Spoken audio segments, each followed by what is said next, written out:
మన ప్రభు అయిన యేసు క్రీస్తు నామములో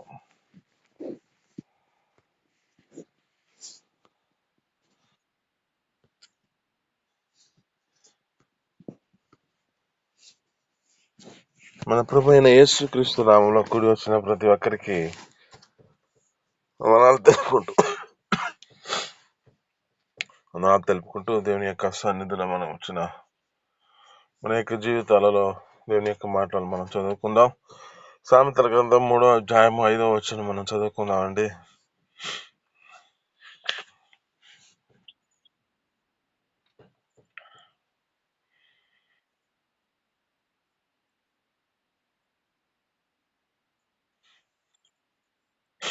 చదవండి. ఇంకా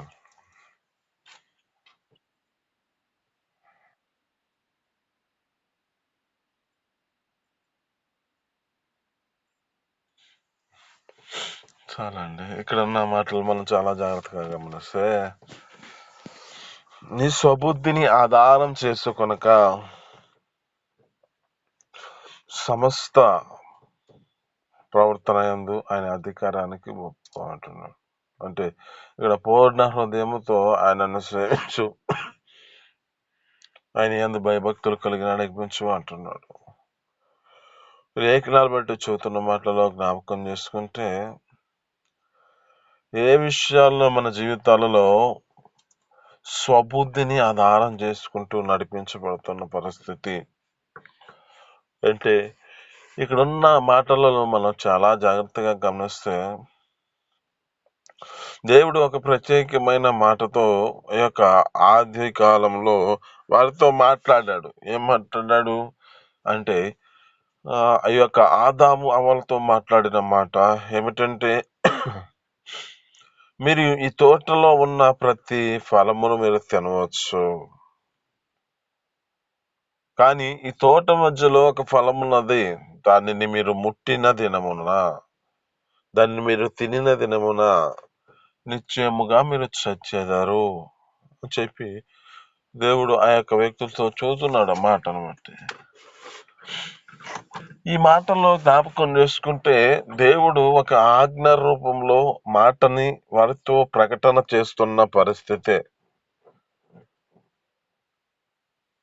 కానీ ఇక్కడ ఉన్న పరిస్థితిని జ్ఞాపకం చేస్తే, ఇక్కడ అంటున్న మాటలను బట్టి, నీ స్వబుద్ధిని ఆధారం చేసుకొనక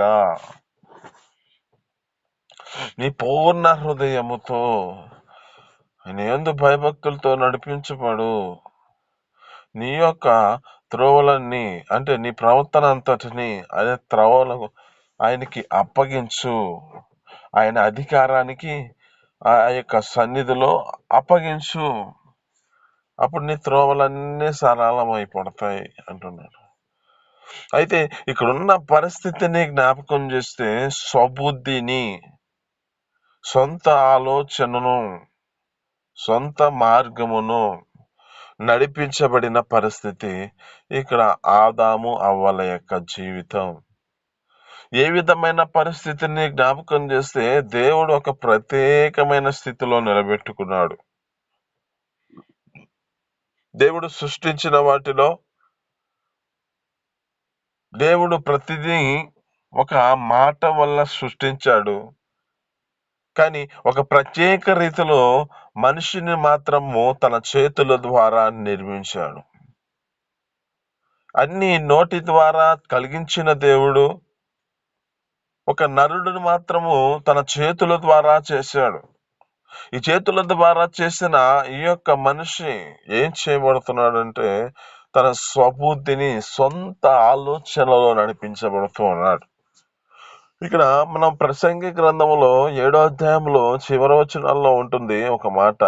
ఏమిటి అంటే, అక్కడ అంటాడు, నరులను నేను యథార్థవంతులుగా సృష్టించాను, కానీ వీరు ఈ విధమైన తంత్రాలను కల్పించుకున్నారు, ఈ విధమైన ఆలోచనలు పెట్టుకున్నారు, ఈ విధమైన వారి యొక్క జీవితాలలో సొంత ఆలోచనల చేత నడిపించబడుతున్నారు. ఇక్కడ అంటున్న మాటల్లో కూడా, నీ స్వబుద్ధిని ఆధారము చేసుకొనక, నీకు కలిగిన సొంత ఆలోచన ప్రకారం నడిపించబడక అపూర్ణ హృదయముతో ఆయన యందు భయభక్తులతో నడిపించబడు అంటున్నాడు. నీ ప్రవర్తన అంతటి అందు ఆయన అధికారానికి ఒప్పుకో అంటున్నాడు. ఎక్కడున్న పరిస్థితిని జ్ఞాపకం చేస్తే మనిషి తమ జీవితాలలో కొనసాగించబడుతున్న పరిస్థితిని ఏ విధమైన స్థితిలో కలుగు చేస్తున్నది అంటే, మనిషికి తన జీవితంలో సొంత ఆలోచనల ప్రకారం నడిపించబడి తను నష్టపోయిన పరిస్థితి కనబడుతుంది. తన జీవితంలో ఒక బాధాకరమైన పరిస్థితిని కలగజేసుకునే పరిస్థితి తీసుకొచ్చుకుంటున్నారు. ఇక్కడ ఉన్న ఈ పరిస్థితిని బట్టి కూడా జ్ఞాపకం చేసుకుంటే, ఈ ఆదాముల యొక్క జీవితంలో కూడా అదే పరిస్థితి, దేవుని యొక్క సన్నిధి నుంచి వెలివేయబడిన పరిస్థితి. దేవుని యొక్క సన్నిధిలోంచి వారిని వెలివేయబడిన పరిస్థితిని తీసుకొచ్చి ఏ విధమైన స్థితిలో నడిపించబడ్డారు అంటే, వారి యొక్క జీవితాలలో ఒక శాపగ్రస్తమైన వచనాలను పొందుకునే పరిస్థితి, ఒక శపించబడిన వారిగా కనపడుతున్న పరిస్థితి కనబడుతుంది. ఈ దినమున మీతో మాట్లాడుతున్న మాటను బట్టి నీ స్వబుద్ధిని ఆధారం చేసుకోవద్దు. మనకు తెలిసిన యొక్క మాటలే జ్ఞాపకం చేసుకుంటే, లూకాసు వార్త 15వ అధ్యాయంలో అక్కడ ఉంటున్న మాటల్లో మనం జ్ఞాపకం చేసుకుంటే, ఒక మనిషికి 2 కుమారులు ఉన్నారు. ఒక మనిషికి 2 కుమారులు ఉన్నారు. తమ జీవితాలను నడిపించబడుతున్నారు. ఏ విధమైన స్థితిలో నడిపించబడుతున్నారో. అయితే ఇక్కడున్న పరిస్థితిని జ్ఞాపకం చేస్తే, ఒక వ్యక్తి తన యొక్క స్వబుద్ధిని, సొంత ఆలోచనను నడిపించబడడానికి, అంటే తండ్రి యొక్క సహవాసాన్ని విడిచిపెట్టి తండ్రితో తన జీవితంలో ఆ సఖ్యతను విడిచి పోతున్న పరిస్థితి కనబడుతుంది.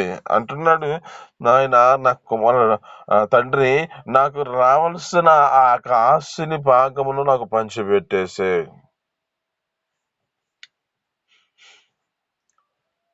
ఇక్కడున్న జీవితంలో జ్ఞాపకం చేసుకుంటే, ఇక్కడున్న పరిస్థితి ఎలాంటిది అంటే, ఇతడు తన యొక్క సొంత ఆలోచనలతో నడిపించబడి తనకు కలిగిన ఆస్తిని అడుగుతున్నాడు. మరి ఆస్తిని అడిగినప్పుడు ఏం చేశాడు? తండ్రి తన జీవితంలో ఇష్టమైన వారిగా తమ జీవితాలలో ఏది కొనసాగించబడతారో, తమ యొక్క ఆలోచనలు, తమ యొక్క జీవితాలు నడిపించబడుతున్న పరిస్థితిని బట్టి దేవుడు ప్రతిదీ అనుగ్రహిస్తూ ఉన్నాడు. ఇక్కడున్న పరిస్థితి కూడా తమ యొక్క జీవితాలలో ఆ కుమారుడు ఏమడిగాడో ఆ కుమారునికి అది అనుగ్రహిస్తూ ఉన్నాడు.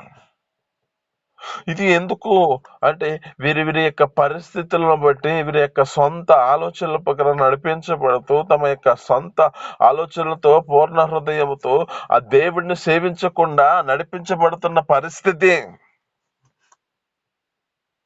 ఈ పరిస్థితుల వారి జీవితాలను ఏ విధమైన పరిస్థితి తీసుకెళ్తున్నాయంటే, ఒక కరువు కలిగిన పరిస్థితి. వారున్న ప్రాంతం అంతా ఏ విధమైన పరిస్థితికి వస్తుందంటే, శపించబడిన పరిస్థితి. ఇక్కడున్న ఆదాము అవ్వల యొక్క జీవితాల్లో కూడా అదే పరిస్థితి కలిగింది. అయితే ఇక్కడున్న ఈ కుమారుని యొక్క స్థితిని బట్టి కూడా అక్కడున్న పరిస్థితి, కరువు దినాలు వచ్చినాయి అంట. అక్కడ కరువు పరిస్థితి వచ్చిందంట. అక్కడున్న బాధాకరమైన పరిస్థితిలో వారు నడిపించబడుతున్న పరిస్థితి అది. కానీ ఇక్కడ దేవుని యొక్క ప్రేమ ఎలాంటిదో జ్ఞాపకం చేసుకుంటే, ఎప్పుడైతే తన జీవితంలో, ఎప్పుడైతే తన యొక్క స్థితిని బట్టి, ఎప్పుడైతే ఈ బాధాకరమైన పరిస్థితి వచ్చినప్పుడు తనకు కలిగిన ఆస్తి అంతా అయిపోయిన తర్వాత తనకు బుద్ధి వచ్చిందంట. ఎప్పుడైతే ఈ బుద్ధి వచ్చిందో అప్పుడు అనుకుంటున్నాడు, నా తండ్రి వద్ద అనేక మంది పనివారు ఉన్నారు. నా తండ్రి వద్ద ఆ యొక్క సమస్తము నాకు ఆ సమృద్ధిగా అన్నం దొరుకుతుంది అని చెప్పి తన జీవితంలో అనుకుంటున్నాడు. నేను నా తండ్రికి విరోధంగా నేను పాపం చేశాను, ఆ పరలోకమందు నా తండ్రికి విరోధంగా నేను పాపం చేశాను అని ఆలోచిస్తున్న పరిస్థితి అది. ఈ దినం నీతో మాట్లాడుతున్న మాటలు మనం చాలా జాగ్రత్తగా గమనిద్దాం. ఇక్కడ ఉన్న మాటలు బట్టి నీ స్వబుద్ధిని ఆధారం చేసుకోవద్దు. నీ యొక్క సొంత ఆలోచనల ప్రకారం నడిపించబడవద్దు. సామెతల గ్రంథం 16వ అధ్యాయం 25వ వచనంలో ఉంటుంది ఒక మాట, ఒక్కని ప్రవర్తన వారి దృష్టికి యథార్థంగా కనబడుతుంది, తుదకు అది మరణానికి దారి తీస్తుంది అంట. ఇక్కడున్న పరిస్థితి కూడా తండ్రితో సావాసాన్ని విడిచిపెట్టేశాడు. తండ్రితో సంబంధాన్ని విడిచిపెట్టేశాడు. తండ్రి యొద్ద నుంచి తన జీవితంలో సొంత ఆలోచన ప్రకారం నడిపించబడుతూ దూర ప్రాంతానికి వెళ్ళిపోయాడు. వ్యాపారం చేయటానికని వెళ్ళాడు. వ్యాపారం చేస్తున్న పరిస్థితికి అక్కడ జ్ఞాపకం చేసుకుంటే, వ్యాపారం చేయవలసిన వాడు దుర్వ్యాపారము అంటే తన జీవితంలో చెడు వ్యాపారం పరిస్థితి, అంటే తన యొక్క జీవితంలో ఆ దుర్వ్యాపారము అంటే మంచి వ్యాపారం చేయలేని పరిస్థితి.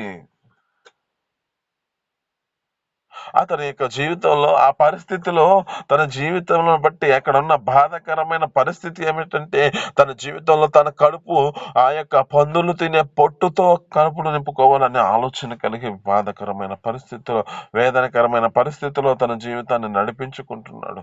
అప్పుడే తన జీవితంలో బాధాకరమైన పరిస్థితిలో ఆ యొక్క వ్యక్తి తండ్రిని జ్ఞాపకం చేసుకుంటున్నాడు. ఇప్పుడున్న పరిస్థితులన్నీ అంతే ఉన్నాయి. మనుషుల జీవితాలలో ఎంతవరకు అంటే తమ యొక్క స్థితిని బట్టి జ్ఞాపకం చేసుకుంటే, ఎప్పుడైనా బాధాకరమైన పరిస్థితికి వచ్చారో, ఎప్పుడైతే తమ జీవితాలలో ఏదైనా బాధాకరమైన పరిస్థితికి వచ్చినప్పుడు తమ యొక్క జీవితాలలో అప్పుడు తండ్రి గుర్తొస్తూ ఉంటాడు. అంతవరకు తమ జీవితాలు ఏ పరిస్థితిలోకి వస్తున్నాయంటే, దేవుని యొక్క మార్గాన్ని వెళ్తున్నాములే, దేవుని యొక్క సన్నిధిలో ఉన్నాములే అనే ఆలోచనలో నడిపించబడుతున్న పరిస్థితి. కానీ తండ్రి యొక్క మార్గంలో నిలకడగా లేని పరిస్థితి. ఇదేమో నీతో మాట్లాడుతున్న మాట ఏమిటంటే, నీ స్వబుద్ధిని ఆధారం చేసుకోవద్దు. నీ యొక్క సొంత ఆలోచనల ప్రకారం నడిపించబడద్దు. నీ యొక్క ప్రవర్తనని దృష్టికి యథార్థంగా కనబడుతుంది, కానీ అది తుదకు మరణానికి దారితీస్తుంది. అయితే మనం ఏం చేయాలి? పూర్ణ హృదయముతో ఆయన యందు నమ్మిక ఉంచాలి. మన యొక్క జీవితాల్లో మనకు కలిగిన సమస్త ప్రవర్తన అంతటి అందు ఆయన అధికారానికి ఒప్పుకోము నువ్వు, అప్పుడు నీ త్రోవలన్నీ సరళం చేస్తానంటున్నాడు. ఆమేన్, హల్లెలూయా. ఇంకా అక్కడ మనం జ్ఞాపకం చేసుకుంటే కింద వచనాలు మనం చదువుదాం. ఒకసారి చదవండి. సామెతల గ్రంథంలోనే 3వ అధ్యాయములో 6వ వచనం మనం చదువుకుందామండి. 6వ వచనం 7వ వచనం చదవండి.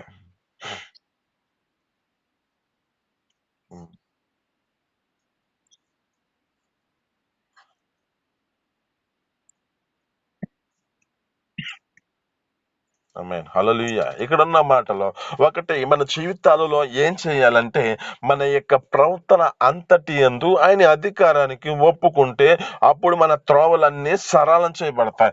ఇక్కడ తన యొక్క జీవితంలో జ్ఞాపకం చేసుకుంటే, ఈ తప్పిపోయిన కుమారుడు తన జీవితంలో, నేను అయ్యా నీకు విరోధముగా నేను పాపం చేశాను, నీకు విరోధంగా నేను నడిపించబడ్డాను, నేను నా యొక్క జీవితంలో నీకు వ్యతిరేకంగా నేను నడిపించబడ్డాయా అని తన జీవితంలో తను దేవుని యొక్క తండ్రి వద్దకు వెళ్ళి, అయ్యా నీకును ఆ పరలోకమందున్న తండ్రికి దృష్టికి నేను విరోధముగా పాపం చేశానయ్యా అని చెప్పి బాధాకరమైన పరిస్థితిలో అతడు వేదనకరంగా తన ఎదుట, తన దేవుని ఎదుట తన జీవితాన్ని, తన తండ్రి ఎదుట తన జీవితాన్ని అప్పగించుకున్నాడు. ఈ దినమున మనతో మాట్లాడుతున్న మాటను బట్టి కూడా మన యొక్క పరిస్థితులు మన జీవితాల్లో జ్ఞాపకం చేసుకుంటే, మన ప్రవర్తన ఆయన ఎదుట మనం ఒప్పుకుంటే, మన జీవితాలలో ఆ యొక్క కుమారుడిని ఏ విధంగా స్వీకరించాడో ఆ ప్రభువైన యేసుక్రీస్తు నిన్ను కూడా ఆయన నిన్ను స్వీకరించి నీకు కలిగిన త్రోవలని సరళం చేయాలని ఆశపడుతున్నాడు. అక్కడున్న పరిస్థితులను జ్ఞాపకం చేసుకుంటే, తన కొరకు ఒక ప్రత్యేకమైన పరిస్థితులు, ఒక ప్రత్యేకమైన విందును సిద్ధపరిచాడు. అతని జీవితంలో జ్ఞాపకం చేసుకుంటే అతని ఎంతగా సన్మానించాడో. ఈ దినం నీతో మాట్లాడుతున్న మాటలు బట్టి నీ త్రోవలన్నీ సరళం చేయబడాలంటే, నీ కలిగిన పరిస్థితులన్నీ కనుమరుగైపోవాలంటే, నీకున్న అబాధనకరమైన వేదనకరమైన పరిస్థితుల నుంచి నువ్వు విడిపించబడాలంటే, ఆ తండ్రి యొద్దకు వచ్చి తండ్రి యొద్ద వేడుకో, నా జీవితంలో అయ్యా నా యొక్క స్థితి ఇలాంటిది అని నీ ప్రవర్తన అంతటి యందు ఆయన అధికారానికి ఒప్పుకో. అప్పుడు నీ త్రోవలన్నీ సరళం చేయాలని ఆశపడుతూ ఉన్నాడు. రెండవదిగా మన జీవితాల్లో జ్ఞాపకం చేసుకుంటే, ఇక్కడ అంటున్నమాట, నేను జ్ఞానిని కదా అని నువ్వు అనుకోనవద్దు. నేను జ్ఞానిని కదా అని నీ జీవితంలో అనుకోనవద్దు. నీ పూర్ణ హృదయముతో నీ యొక్క యెహోవా యందు భయభక్తులు కలిగి చెడుతనమును అసహించుకో. ఆమేన్, హల్లెలూయా. రెండవది నీ జీవితంలో జ్ఞాపకం చేసుకుంటే నీ యొక్క స్థితిని బట్టి నువ్వు జ్ఞాని అని అనుకోవద్దు. దేవుని ఎదుట నీ యొక్క జీవితంలో ఏ పరిస్థితిలో ఏ ప్రవర్తనలో నీ జీవితంలో నడిపించబడిన స్థితి అంటే నీ యొక్క స్థితిని బట్టి పూర్ణ హృదయంతో ఆ యొక్క పూర్ణ ఆత్మతో నీవు దేవుని యందు భయభక్తులతో నడిపించబడి ఆ చెడుతనమును అసహ్యించుకో. ఆ చెడు మార్గాన్ని విడిచిపెట్టు. ఆ చెడు యొక్క ప్రవర్తనలో నీ జీవితంలో విడిపించుకొని దేవుని యందు భయభక్తులతో నడిపించబడి నీ యొక్క స్థితిని బట్టి ఆ విధంగా నడిపించబడితే నీకు కావలసిన దేహానికి కావలసిన ఆరోగ్యం కలుగుతుందట. నీ ఎముకలకు సత్తువ కలుగుతుంది అంట. ఇది ఎదుతో మాట్లాడుతున్న మాట. రెండవ మాట ఏమిటంటే దేవుని యందు భయభక్తులతో నడిపించబడి చెడుతనాన్ని అసహించుకో. అప్పుడు నీకు కావలసిన దేహానికి కావలసిన ఆరోగ్యం వస్తుంది. నీ ఎముకలకు సత్తువ కలుగుతుంది. కనుక నీ జీవితంలో దేవుని యందు భయభక్తులతో నడిపించబడి ఆ చెడుతనం నశించుకో. అప్పుడు నీకు కావలసిన దేహానికి ఆరోగ్యము ఈ యొక్క సత్తువ కలిగే పరిస్థితిని తీసుకొస్తున్నాడు అంటున్నాడు. మరి మూడవదిగా జ్ఞాపకం చేసుకుంటే మూడవ మాట ఏమిటంటే అక్కడ మనం చదువుకుందాం మరలా ఇంకో మాటను. 8వ వచనం.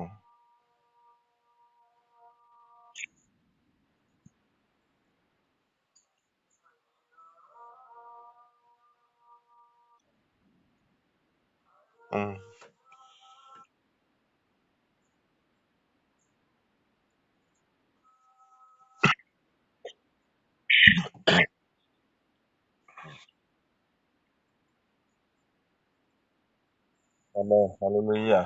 ఇక్కడ ఉన్న మాటలు మనం జ్ఞాపకం చేసుకుంటే మూడవ విషయం ఏమిటంటే ఇక్కడున్న స్థితి నీ రాబడి అంతటిలో పదమ ఫలము ఇచ్చి నీ రాబడి అంతటిలో ఆ పదమ ఫలమును దేవుని యొక్క సన్నిధిలో నీ జీవితంలో దేవునికి ఇవ్వవలసిన వాటిని నువ్వు అనుగ్రహిస్తే నీ యొక్క స్థితిని బట్టి నీకు ఆస్తిలో ఉన్న భాగమును ఇచ్చి యెహోవాని ఘనపరచుము అంటున్నాడు. అంటే ఆ తండ్రిని మనం కనపరచగలిగిన శక్తితో ఆ తండ్రికి మనం జీవితాలలో మనకిచ్చిన ఈ యొక్క రాబడి ప్రథమ ఫలము ఇంకా దేవుని యొక్క దర్శన భాగము దేవుని యొక్క సన్నిధిలో ఆ యొక్క యెహోవాకిచ్చి నీ యొక్క ఆస్తిలో భాగం ఇచ్చి యెహోవాని ఘనపరచుము అంటుంది. అప్పుడు నీ కొట్లలో ధాన్యము సమృద్ధిగా ఉంటుంది, నీ ద్రాక్షారసము పైకి పొర్లి పారుతుంది అంటున్నాడు. అంటే నీ జీవితంలో ఒక సమృద్ధిగా ఆశీర్వాదము కలుగుతుంది. సమృద్ధిగా నీ జీవితంలో అది నీ యొక్క స్థితిని బట్టి నీ జీవితంలో ఆ విధమైన స్థితిలో నడిపించబడ్డామంటే ఆ దేవుని యొక్క సన్నిధిలో ఈటలో నేర్చుకుంటే ఆ దేవుని యొక్క సన్నిధిలో నమ్మకంగా జీవిస్తూ నమ్మకంగా దేవుని యొక్క సన్నిధిలో ఇయ్యగలిగితే దేవుడు నీ పట్ల సమృద్ధి జీవమును అనుగ్రహిస్తాడు. అందుకే కదా అంటాడు ఒక మాట, మలాకి గ్రంథం 3వ అధ్యాయము 11వ వచనం చదువుతామండి.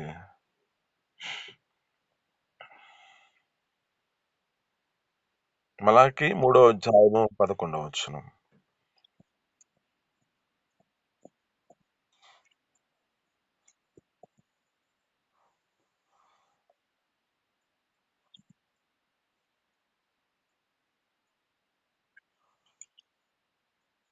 పైన చదవండి 10వ వచనం.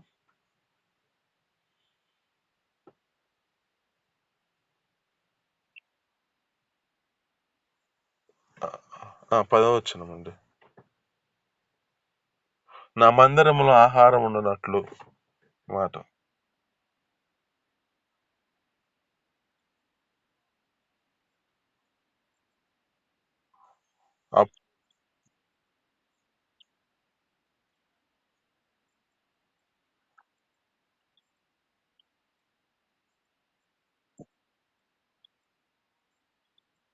ఆమేన్. హల్లెలూయా.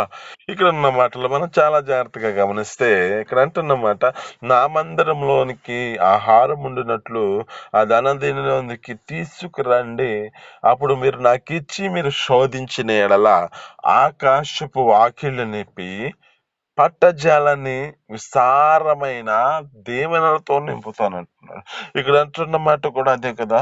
ఇక్కడ అంటున్న మాట కూడా మీరు మీ రాబడి అంతటిలో ఫలమును మీ ఆస్తిలో భాగమునిచ్చి యెహోవాని గణపరచండి. అప్పుడు మీ జీవితాలలో విస్తారముగా మీ యొక్క స్థితిని బట్టి మీ కొట్లలో ధాన్యము సమృద్ధిగా ఉంటుంది. మీ ద్రాక్ష గానుగలు ఈ యొక్క ద్రాక్షారసము మీ యొక్క గానుగలో ద్రాక్షారసము పైకి పొర్లి పారుతుంది అంటున్నాడు. ఈ యొక్క సమృద్ధిగా ఏ విధమైన స్థితిలో ఉంటే నడిపించబడుతుంది అంటే మనం జ్ఞాపకం చేసుకుంటే ఈ యొక్క అంటాడు, నా గిన్నె నిండి పొర్లి పారుచున్నది అని దావీదు గారు చెబుతున్నాడు. 23వ కీర్తనలో చివరిలో ఉంటది. అక్కడ అంటున్నాడు, అంటే ఇతని జీవితంలో ఏ విధమైన స్థితిలో నడిపించబడుతున్నాడు అంటే ఆ దేవుని యొక్క సన్నిధిలో ఈటలో నమ్మకంగా జీవించగలిగిన వాడుగా, మార్చబడిన వాడిగా కనబడుతూ ఉన్నాడు. అతని యొక్క స్థితిని జ్ఞాపకం చేసుకుంటే అంట తన జీవితంలో ఏ విధమైన పరిస్థితిలో ఉన్నాడంటే కష్ట స్థితిలో కూడా దేవుని యొక్క మందిరము కొరకై దేవుని యొక్క సన్నిధిలో తన యొక్క స్థితిని బట్టి ఆ పరిస్థితిలో కూడా కష్ట స్థితిలో కూడా దేవుని కొరకు ఒక ప్రత్యేకమైన సొమ్మును తీసి పెట్టిన వాడిగా కనబడుతున్నాడు అంట. అక్కడ అంటాడు, తన కుమారుతో అంటున్నాడు, నా కష్ట స్థితిలో కూడా నేను దేవుని కొరకు ఈ విధంగా తీసుకొచ్చాను, నా కష్ట స్థితిలో కూడా ఈ విధంగా దేవుని కొరకు నేను తీశాను అని చెబుతున్నాడు. ఇక్కడ అంటున్నమాట కూడా, నా మందిరములో ఆహారం ఉండినట్లుగా సమృద్ధిగా ఆహారం ఉండినట్లుగా మీరు ఆ ధన నిధిలోనికి తీసుకురండి, ఆ మందిరములోనికి తీసుకురండి. అప్పుడు నాకిచ్చి మీరు శోధించిన ఎడల, నాకిచ్చి మీరు మొరపెట్టిన ఎడల నేను ఆకాశపు వాకిళ్ళు నిప్పి పట్టజాలని విస్తారమైన దీవులతో నింపుతాను అంటున్నాడు. ఇది నీతో మాట్లాడుతున్న మాటలు మూడు విషయాలు. నీ ప్రవర్తన ఆధారం చేసుకోవద్దు, నీ ప్రవర్తన అంతటి యందు ఆయన అధికారానికి ఒప్పుకో, నీ స్వబుద్ధిని ఆధారం చేసుకోవద్దు. నీ జీవితంలో దేవుని యందు భయభక్తులతో నడిపించబడి చెడుతనాన్ని అసహించుకో. 3, నీ యొక్క జీవితంలో నీ యొక్క స్థితిని బట్టి నీ రాబడి అంతటిలో ఫలమును నీ ఆస్తిలో భాగమునిచ్చి గణపరచమంటున్నాడు. అప్పుడు నీ కొట్లలో ధాన్యము సమృద్ధిగా ఉంటది, నీ గానుగులలో ద్రాక్షారసము పైకి పొర్లి పారుతుంది. ఈ మాటలు మీ వినికిడిలో దీవించి ఫలించును గాక. ఆమేన్. చిన్ని ప్రార్థన. పరిశుద్ధుడా, జీవాధిపతి, ఆశ్చర్యకరుడా, మహోన్నతుడానికి స్తోత్రాలు. మీ అపారమైన ప్రేమ చేత ఈ దినమున మాతో మాట్లాడిన మాటను బట్టి నీకు స్తోత్రాలు తండ్రి. అయ్యా నా తండ్రి, ఏ విధమైన చేతనైనా తండ్రి నీ సత్య స్వార్థమాను ప్రచురపరచగలిగిన దేవుడు తండ్రి. ఎంతగానో నీ ప్రేమ చేతన తండ్రి ఊహించలేని పరిస్థితులు అయ్యా మీరు వచ్చిన తండ్రి మా జీవితాలలో మీ యొక్క ఆత్మ చేత మీరు నింపుకొని నా తండ్రి యొక్క స్థితిని బట్టి మాట్లాడిన మాటను బట్టి నీ స్తోత్రాలు. 3 విషయాలు నా తండ్రి మా జీవితాలలో మేము జ్ఞాపకం చేసుకునే కృప మాకు దయచేసింది, దాన్ని బట్టి నీ స్తోత్రాలు. అయ్యా నా తండ్రి, మా స్వబుద్ధిని ఆధారం చేసుకోవద్దు అంటున్నావు, మా ప్రవర్తన అంతటి యందు నీ అధికారానికి ఒప్పుకోమంటున్నావు, అప్పుడు త్రోవలన్నీ సరళం చేస్తానంటున్నావు. అటు కృపను మాకు అనుగ్రహించండి.